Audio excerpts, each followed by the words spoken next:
배당으로 연금을 만드는 배당연금술사입니다. 구독자 이우정님께서 배당연금술사님의 포트폴리오가 어떻게 변경되려나 목 베고 기다리는 중이에요. 공유해 주실 거죠? 라는 댓글을 남겨주셨습니다. 구독자님들께서 생각을 정리하시는데 조금이라도 도움을 드리고자 제가 그동안 고민했던 부분들과 앞으로의 계획, 그리고 다짐을 구독자님들과 함께 공유해 보고자 합니다. 절세계좌의 해외 배당금 과세 이연 혜택이 소통 없이 얼렁뚱땅 사라지게 되면서 절세계좌를 활용해서 미래를 준비하고 있던 배당 투자자들의 머릿속이 복잡해졌습니다. 절세계좌 혜택 축소에 큰 실망감을 느껴 배당연금 만들기를 그만두고 떠나가는 투자자도 많습니다. 실제로 타이거 미국 배당 다우존스의 개인 투자자 순매수 현황을 살펴보면 해외 배당금 과세 이연 혜택이 사라진 게 알려진 2월 4일을 기점으로 돈의 흐름이 완전히 바뀌어 가고 있는 걸 확인할 수 있습니다. 투자자들이 생각을 바꾸기까지 그리 오랜 시간이 소요되지 않는다는 걸 알 수 있죠. 이처럼 변화에 기민하게 대응하며 분주히 움직이는 다른 투자자들의 모습을 지켜보다 보면 왠지 아무 대응도 하지 않고 가만히 있으면 안 될 것 같은 불안감이 차오르기 마련입니다. 하지만 다른 투자자들이 어떻게 생각하고 어떻게 움직이는지를 조금 멀리서 차분히 지켜보고 판단해도 늦지 않습니다. 다수의 의견이 정답일 것 같지만 투자의 세계에선 사람들이 많이 몰린 곳일지라도 시간이 지나고 보면 그 선택이 정답이 아니었을 때도 많습니다.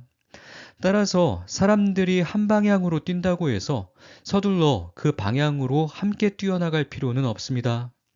미배당 절세 혜택이 사라지자 K배당주로 피신한 개미들이라는 제목의 뉴스 기사가 보입니다. 업계에서도 이번 사태의 대안으로 국내 배당과 배당 커버드콜을 주목하고 있다는 내용도 보입니다. 이제 다수의 의견이 무엇인지, 어느 방향으로 움직일 것인지는 명확히 정해졌습니다. 지금부터 중요한 건 우리의 생각입니다. 많은 사람들이 향하는 곳으로 함께 뛰어갈지 아닐지를 우리는 결정해야만 합니다. 결론부터 말씀드리자면 저는 포트폴리오에 큰 변화를 주지 않고 기존 계획을 그대로 진행해 나갈 생각입니다. 교각사루라는 사자성어가 있습니다. 소의 뿔이 휘어지자 이를 바로잡기 위해 필사적으로 노력하다가 결국 귀한 소를 죽이는 어리석음을 뜻합니다. 휘어진 뿔을 교정하는 것도 중요하지만 뿔을 교정하면서 파생적으로 발생하게 되는 문제점에 대해서도 함께 고민해 볼 필요가 있을 것 같습니다.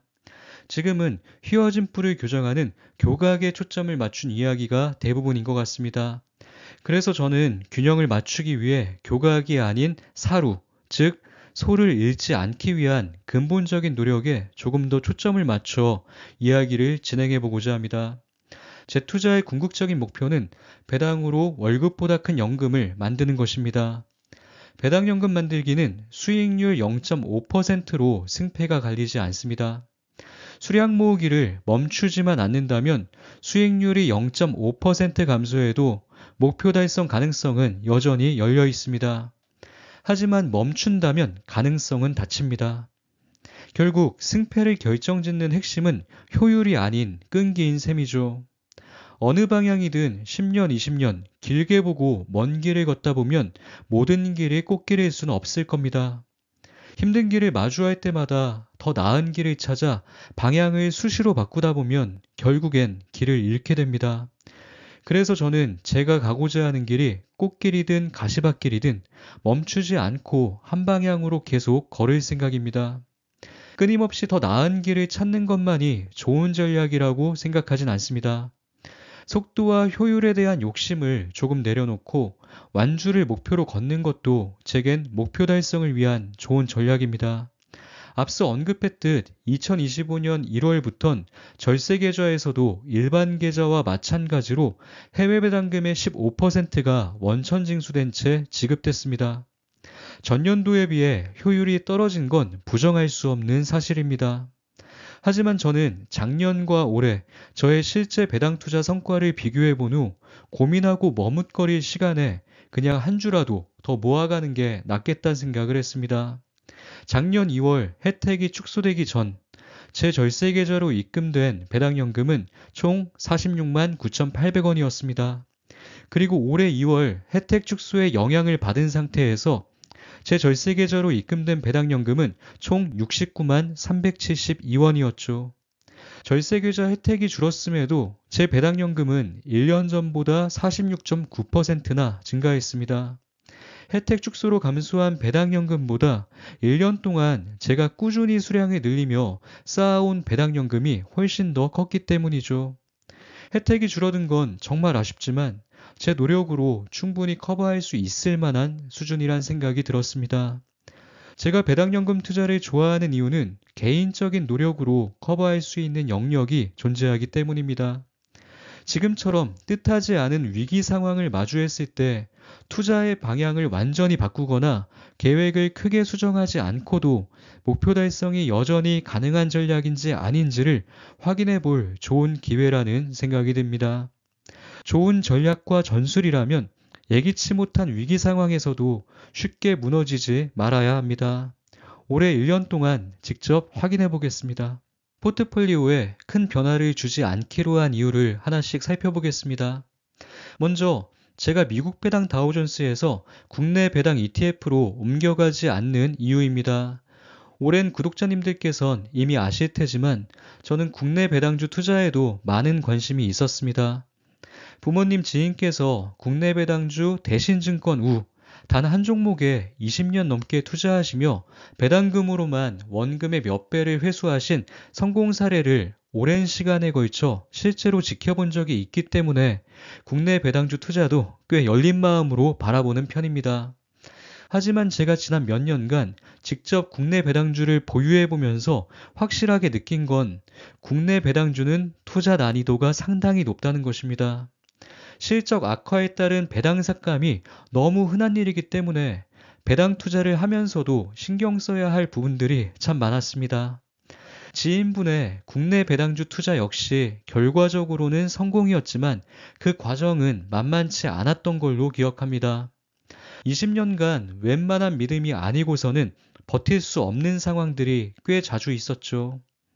아무리 좋은 종목도 똑같이 투자를 시작해도 그 종목에 대한 이해 정도, 신뢰 정도에 따라 보유 기간이 달라지기 때문에 투자 성과는 완전히 달라질 수 있다는 걸 기억해야 합니다.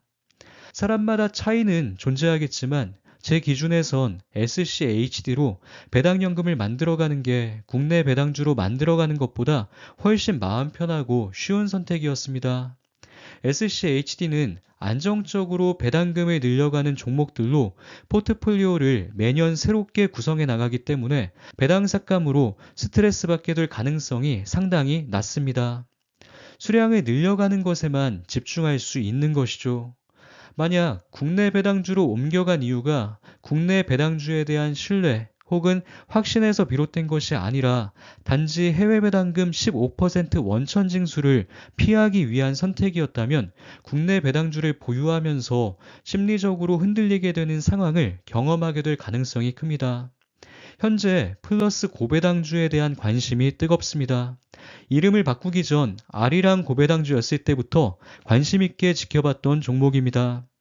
2023년까진 연 1회 배당을 지급했기 때문에 저에겐 맞지 않는 상품이라고 생각했습니다.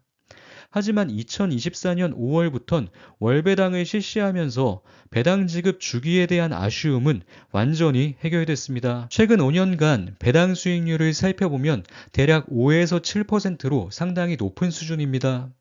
ETF 이름 그대로 고배당주가 맞습니다. 게다가 배당금도 매년 꾸준히 성장해오고 있는 추세이기에 배당 투자자로서 관심이 가는 상품인 건 분명 맞습니다. 과거 제 배당연금 포트폴리오에 종목 분산 차원에서 일부 담을지 말지를 진지하게 고민했던 종목 중 하나이기도 합니다. 그럼에도 포트폴리오에 담지 않았던 몇 가지 이유를 솔직히 말씀드리겠습니다. 국내 시장에서 배당 수익률이 높은 종목은 대부분 금융 섹터에 편중되어 있습니다. 플러스 고배당주는 예상 배당 수익률이 높은 상위 30개 종목으로 포트폴리오를 구성하기 때문에 섹터가 고르게 분산되지 않습니다. 실제로 금융주 비중이 포트폴리오의 60% 정도를 차지합니다. SCHD의 경우 이러한 섹터 편중을 막기 위해 섹터별로 25%를 넘지 않도록 제한을 둡니다.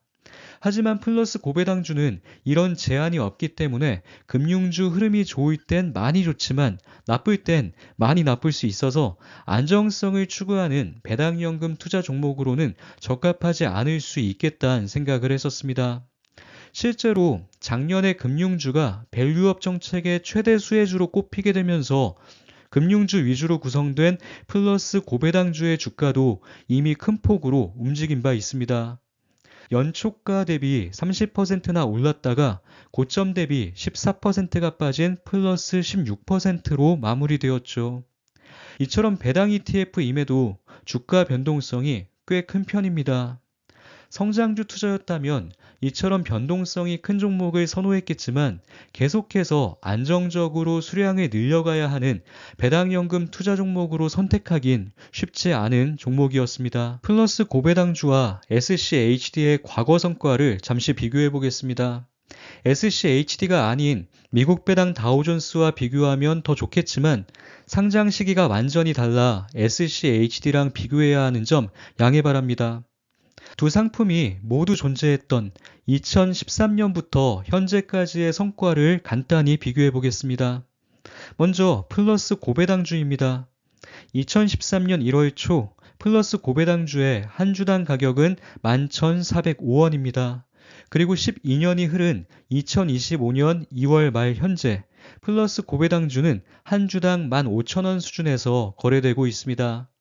12년간 주가는 31.5% 상승했습니다. 그리고 2013년부터 2024년까지 받은 배당금을 모두 더하면 6,411원이 됩니다. 2013년 초 매수가 기준으로 56.3% 정도의 배당 수익을 얻게 된 것이죠. 주가 상승과 배당으로 얻은 수익을 합산하면 87.8% 정도가 됩니다. 배당금 재투자를 가정하지 않았으니 보수적인 계산이라고 생각하면 될 것 같습니다. 이번엔 SCHD를 살펴보죠. 2013년 1월 초 SCHD의 한 주당 가격은 9.62달러였습니다. 12년이 흐른 현재 SCHD는 한 주당 28달러 수준에서 거래되고 있습니다. 12년간 주가는 190%가량 상승했습니다. 이미 이 부분에서 플러스 고배당주를 크게 앞섭니다. 하지만 주가는 얼마든지 바뀔 수 있는 부분이니 배당에 초점을 맞춰보죠. 2013년부터 2024년까지 받은 배당금을 모두 더하면 7.1149달러입니다. 2013년 초 매수가 기준으로 74% 정도의 배당 수익을 얻게 된 것이죠. 현재의 배당 수익률은 플러스 고배당에 비해 상대적으로 낮지만 꾸준한 배당 성장 덕분에 10년이 넘는 기간으로 본다면 전체적으로 더 많은 배당 수익을 얻을 수 있었습니다. SCHD의 경우 주가 상승과 배당으로 얻은 수익을 합산하면 264% 정도가 됩니다. 물론 과거 성과일 뿐이긴 하지만 10년 이상 긴 시간을 놓고 비교해 본다면 SCHD와 플러스 고배당주 사이엔 상당히 큰 격차가 존재합니다. 플러스 고배당주는 배당소득세를 차감하지 않고 SCHD에만 15%의 배당소득세를 차감한다고 가정해보죠. 7.1149달러의 배당금은 6.047달러로 줄어들게 됩니다. 12년간 얻은 배당 수익률도 74%에서 62.8%로 줄어들게 됩니다. 그래도 플러스 고배당주의 총 배당 수익률 56.3%를 넘어서는 수준입니다.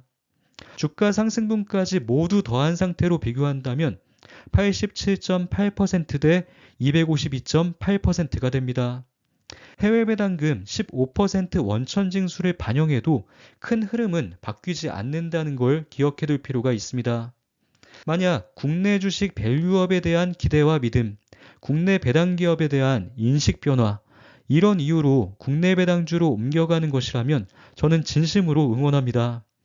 리스크 분산 차원에서 배당연금 포트폴리오의 일정 부분을 국내 배당주로 보유하는 것도 괜찮은 전략일 수 있다고 생각합니다. 하지만 단지 해외 배당금 원천 징수를 피하기 위해 국내 배당주로 모두 옮겨간 것이라면 그곳에서도 실망을 느끼거나 어려움을 느끼는 순간을 마주했을 때 또 한 번 갈등을 느끼기 쉽습니다. 흔들림 없이 한 방향으로 정진하려면 15% 원천 징수를 피하기 위함이 아닌 그보다 더 근본적인 이유를 찾으시길 바랍니다. 두 번째로 미국 배당 다우존스에서 S&P 500이나 나스닥 100 ETF로 옮겨가지 않는 이유도 말씀드리겠습니다. 현재 미국 배당 다우존스의 배당 수익률은 연 3.5% 정도입니다. 해외 배당금의 15%가 원천 징수된다면 배당 수익률은 0.525%가 줄어든 2.975%가 됩니다. S&P 500의 배당 수익률은 대략 1.2%이므로 원천 징수 이후 0.18%가 줄어든 1.02%가 됩니다. 나스닥 100은 배당 수익률이 0.5%로 상당히 적은 수준이기 때문에 크게 줄어들 배당도 없습니다.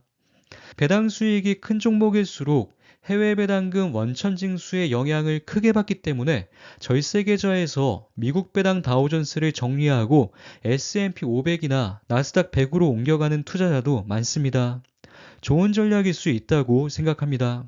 장기적으로 본다면 미국 배당 다우존스보다 S&P 500이나 나스닥 100의 성과가 더 우수할 가능성이 큽니다.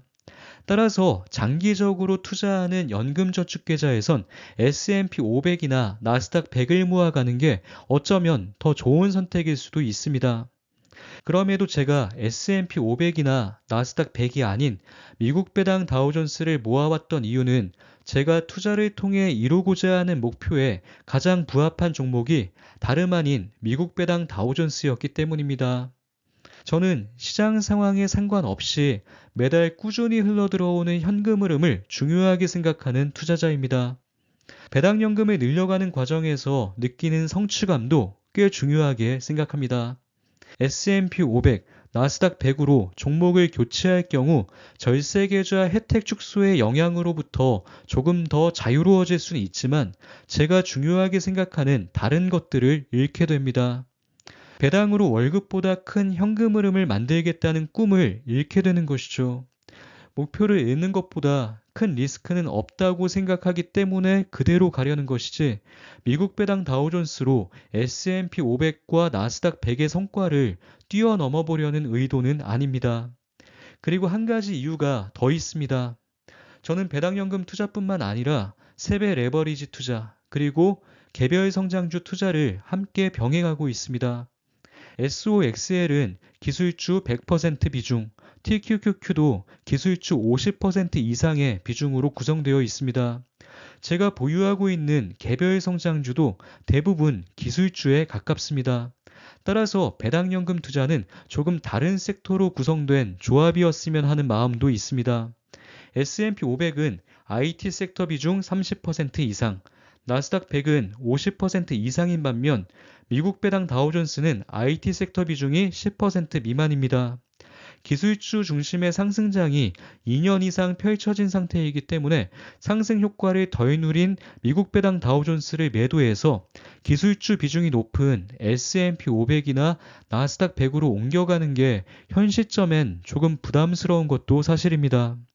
상승 추세가 꺾이고 하락이나 횡보가 시작될 가능성도 열어둘 필요가 있다고 생각합니다.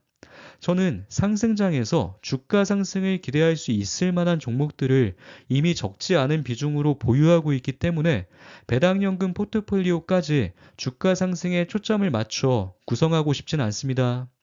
오히려 하락을 방어할 수 있는 종목으로 배당연금 포트폴리오를 구성하는 게 제 입장에선 더 적절한 선택이란 생각을 합니다. 세 번째로 절세 계좌와 미배당 조합에서 일반 계좌와 SCHD 조합으로 넘어가지 않는 이유에 대해서도 이야기를 나눠보겠습니다. 오랜 구독자님들께선 제가 처음부터 절세 계좌 플러스 미배당 조합으로 배당연금 투자를 진행해온 게 아니란 것도 잘 아실 겁니다. 처음엔 저도 일반 계좌 플러스 SCHD 조합으로 배당연금을 만들어 왔습니다. 불과 몇 년 전까지만 하더라도 절세 계좌에서 투자할 수 있는 ETF의 종류가 많지 않았습니다. 추종하는 기초지수는 똑같아도 국내 운용사 ETF의 수수료가 높아 해외 ETF의 성과를 따라가지 못하는 경우도 있어서 그냥 일반 계좌에서 해외 ETF를 보유하는 게 더 나은 선택일 때도 있었습니다. 하지만 시간이 흐르면서 그 격차가 많이 좁혀졌고 투자자들의 니즈를 반영한 상품들도 많이 출시되었습니다. 오히려 지금은 운용사마다 상품을 무분별하게 너무 많이 출시하게 되면서 질보단 양인 게 문제이긴 합니다. 물론 세제 혜택도 제 선택의 중요한 요소였겠지만 제가 SCHD 대신 미국 배당 다우존스를 선택한 이유 중 큰 부분을 차지하는 건 월배당 때문이었습니다. 건강 문제로 질병휴직을 하게 되면서 제 의지와는 상관없이 일을 못하게 될 수도 있고 예상치 못한 일로 근로소득이 갑자기 줄어들 수도 있다는 불안감을 그때 처음으로 느껴봤습니다. 월 현금 흐름의 중요성을 크게 느끼게 되면서 매월 현금이 자동으로 들어오는 시스템을 더 늦기 전에 만들어야겠다는 생각을 했습니다. 저는 일단 생각하면 거의 바로 행동하는 편이기 때문에 분기 배당인 SCHD를 모두 정리하고 월 배당인 미국 배당 다우존스로 모두 옮겼습니다. 그 생각은 지금도 변함없기 때문에 아주 특별한 사유가 발생하지 않는 이상 월배당 상품을 모두 정리하고 분기배당 상품으로 다시 옮겨가게 될 것 같진 않습니다. 사람마다 다 다르겠지만 저는 동기유발 측면에서도 월배당의 매력을 크게 느끼기 때문에 비슷한 조건이라면 SCHD보단 미국 배당 다우존스를 선택할 것 같습니다.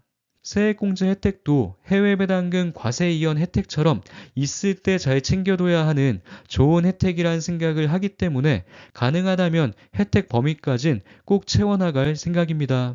혜택이 언제 없어질지 몰라 불안하니 안 할래 라는 생각 대신 언제 없어질지 모르는 혜택이니 있을 때 잘 챙겨둬야지 라는 마음으로 투자를 계속 이어나가 볼까 합니다. 부정적으로 생각하면 결국 아무것도 시작할 수 없습니다. 일단 해보고 안 되면 만다는 생각으로 덤빌 때 뭐라도 이루어지는 것 같습니다.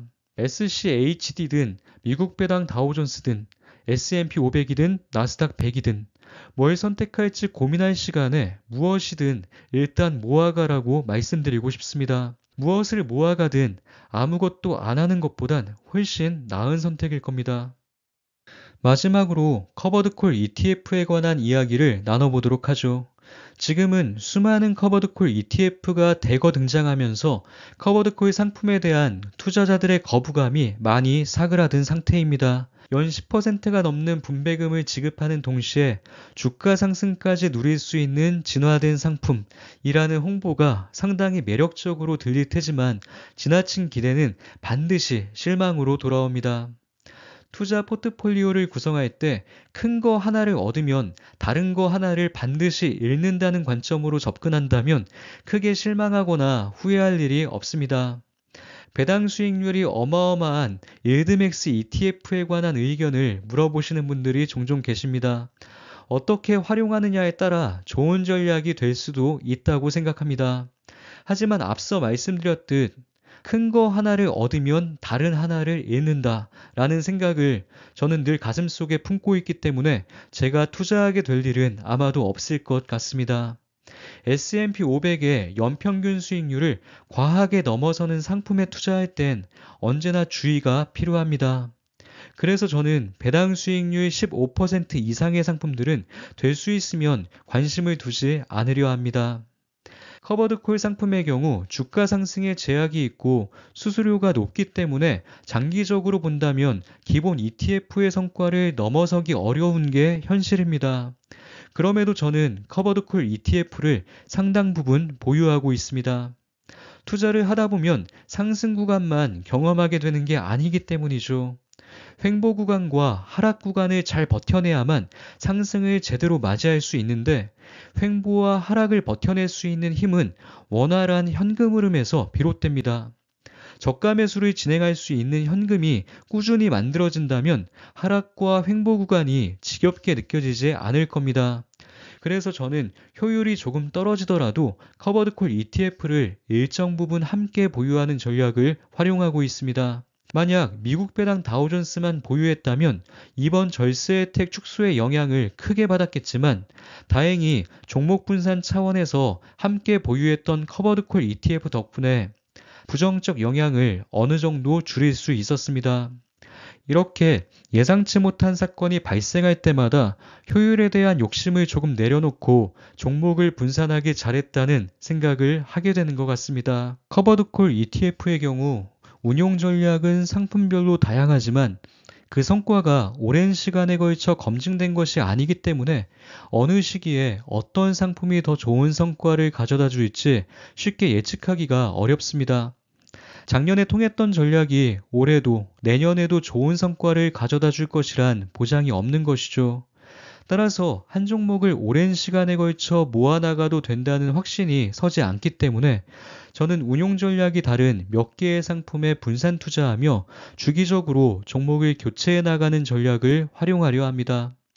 그래서 저는 커버드콜 ETF를 ISA 계좌에서 모아나가고 있습니다.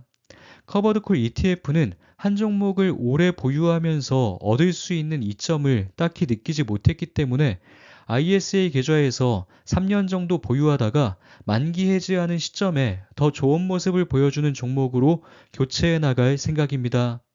참고로 저는 ISA 계좌에서 커버드콜 ETF인 타미당 2호를 꾸준히 모아왔습니다. 조만간 ISA 계좌를 만기 해지한 후 연금저축계좌로 이전할 계획을 가지고 있습니다. 그동안 새로운 상품들이 많이 생겨났기 때문에 이전하면서 종목 구성에도 조금 변화를 줄 생각입니다. 자세한 이야기는 나중에 따로 영상으로 제작하겠습니다. 연금저축계좌는 만 55세 이상이 될 때까지 장기적인 관점으로 운용해 나가야 하기 때문에 매도하지 않고 오랜 시간 보유할 마음으로 미국 배당 다우존스 위주로 모아가고 있습니다. 장기간 보유하면서 끝없는 배당 성장을 누릴 생각이기 때문에 따로 매도 계획은 없습니다. 세액공제 혜택으로 13.2% 확정 수익을 얻고 거기에 매년 3% 이상의 배당 수익을 쌓아나갈 생각입니다. 배당연금 투자로 하락을 방어하면서 안정적인 배당 수익을 확보한다면 레버리지 ETF와 개별 성장주 투자를 조금 더 편안한 마음으로 진행해 나갈 수 있을 겁니다. 만 55세 이전에도 현금이 필요하면 언제든 배당금을 출금할 수 있도록 세액공제 한도인 연 600만 원을 넘겨 더 많은 금액을 입금하기 위해 부단히 노력해왔습니다.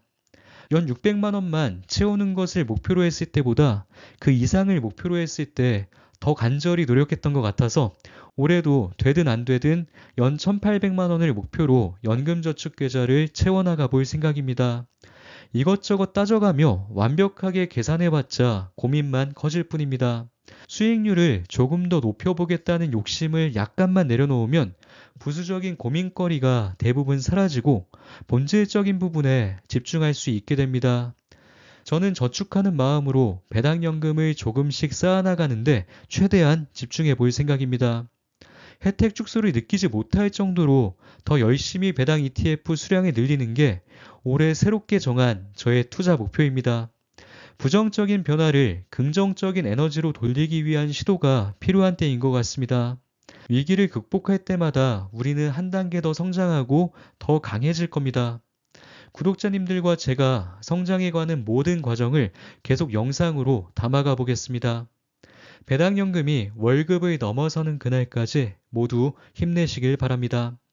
오늘 영상도 우리 구독자님들께 조금이나마 도움이 되었길 바랍니다. 긴 영상 끝까지 시청해 주셔서 감사합니다.